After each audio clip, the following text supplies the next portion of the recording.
Salmo 115. Me desculpe, mas o Papa sabe disso aqui. O padre também tá lá na Bíblia Católica, que eles evitam ler, só pode. Os ídolos deles são prata, ouro. 5. Tem boca, mas não fala. Tem olho, mas não vê. Tem ouvido, mas não ouve. Tem nariz, mas não cheira.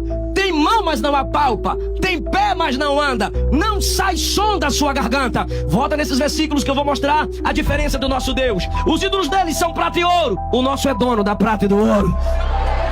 Os ídolos deles é obra de mão de homem. O nosso Deus é o Criador dos homens. Os ídolos deles têm boca, mas não fala. O nosso tem boca, fala e faz muito falar. O ídolo dele tem olho e não vê. O nosso tem olho, vê e faz cego?